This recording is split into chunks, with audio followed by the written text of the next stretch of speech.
This is part 2, y'all. This is a non-monetized video. I am not getting paid for this. This is for educational purposes only. Fair use, right? So I'm going to get back into why and how are these chemicals and these things getting into the heads of the so-called Black, Hispanic, and Native American women, and primarily the so-called Black woman, which they comprise of the Israelites, right? So let's show you why this happens. Is because these nations around us came together to cut us off from being a nation, but also they cut us off of the remembrance of who we were.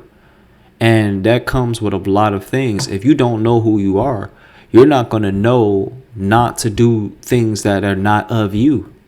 You're going to do things that you'll do anything somebody set before you to do. And then we're going to find out who set these things before you to do it in the first place, right? So we're going to start at verse 2. This is Psalms 83:2. And it says, "For lo, thine enemies make a tumult." And we're going to look up that word tumult. It means like a matter of fact, let me just go here. Tumult. No, I didn't put that. Tumult. A loud, confused noise, especially one caused by a large mass of people. So they was coming together in an uproar. That's another word for it, an uproar, right?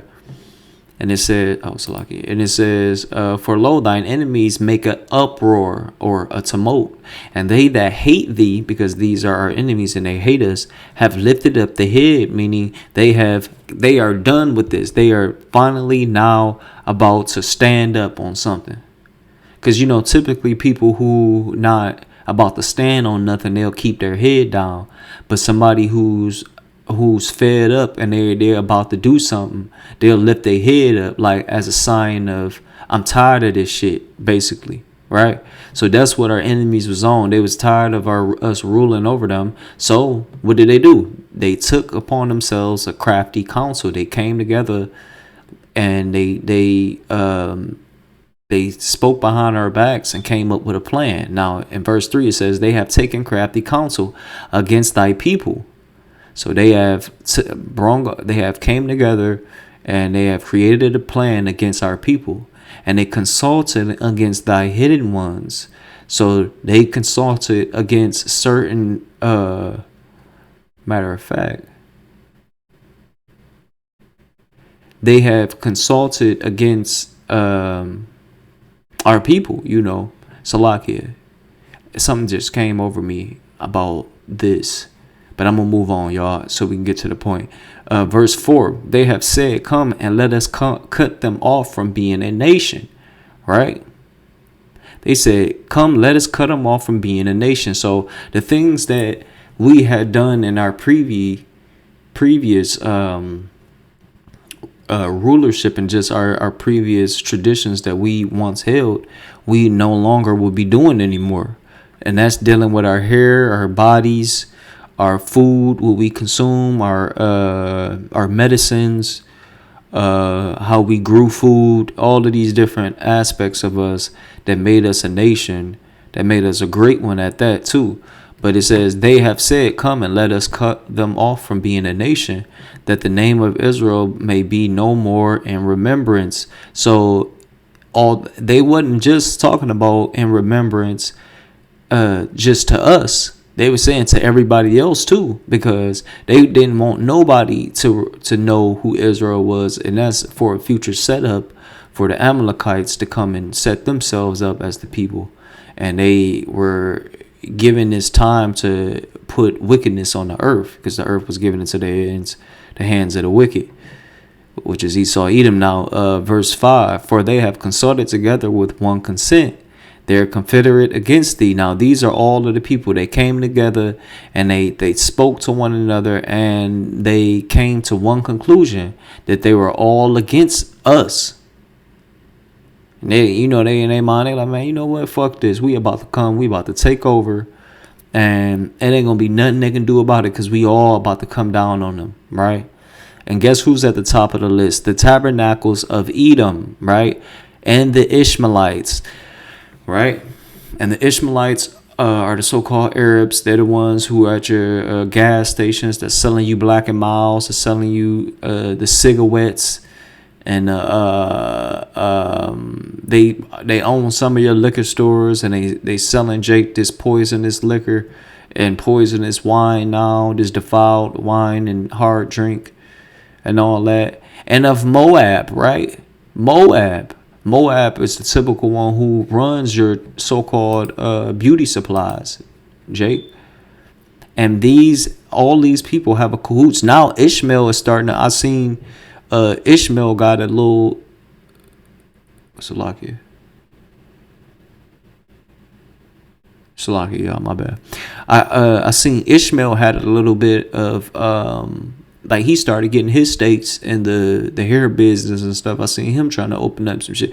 I was like, what? This kind of wild right here. But anyway, but Moab, the so-called Chinese man, is the one who's doing this to you, and this is a part of them being in cahoots on bringing you down and keeping you down, Jake. And the Hagarenes, which are some of the Hamites. Now, this is what I wanted to say about these Hamites, right? Because this lady who's the millionaire who's been making her money by selling all of this poisonous hair to Jake's women, she's acting as if she's innocent right now, but pretty soon she's gonna be exposed for being a wicked I'm gonna keep it, PG right now, but being wicked, right? So Sassy Collection, Shake and Go, the list goes on. I have to reach out to we know this ain't no Jake woman. You could tell by the eyes.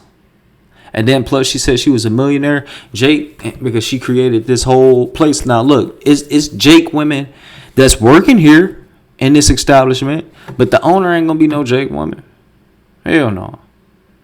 Because this shit would have already went down. Now look, this woman obviously by the eyes, because you can tell by these eyes that she's a Hamite woman. She says she from what they say she was from.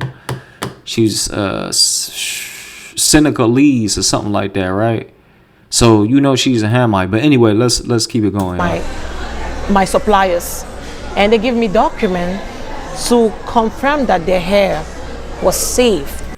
Now she's saying, because now based on her words, everybody can sue her based on what this statement she just said. She said her suppliers gave her documents saying, let me go back. They give me document to confirm that their hair was safe. They gave her documents to confirm that their hair was safe, right? I don't believe that. But then I have to use my own brain, and I said. She said she got to use her own brain, and then she said, now think about what she's saying now. Why this now? She's saying, why is this happening now? Like, hold on. So you would still be selling this, because for some reason she thinking that this hasn't been happening over the years. Like just now it's starting to be where the so-called black woman is getting these head cancers and these lymphomas and all this different crazy mess that's coming from these hair products and all that. No, this has been an ongoing thing. And now she's talking about well, why is it happening now? Trying to push it off on somebody else. Like, what are they trying to take a black business out of? Now she want to be a so-called black person. Why? Is it somebody behind this trying to bring down black business? You ain't us. Or what? So the Shade Room, we took a trip to Yonkers, New York. Right. But anyway, y'all, I ain't want to get too far into this. So y'all go and check this out. This is from the Shade Room or whatever. It kind of pissed me off seeing it because I know a lot of Jake women. But at the same time, this is the judgment of the Lord. But with that, I'm going to give all honor and glory and praise unto Yahweh, Bahashim, Yahweh Shai, Bahashim Rakakwadash. Shalom, y'all. On to the next one.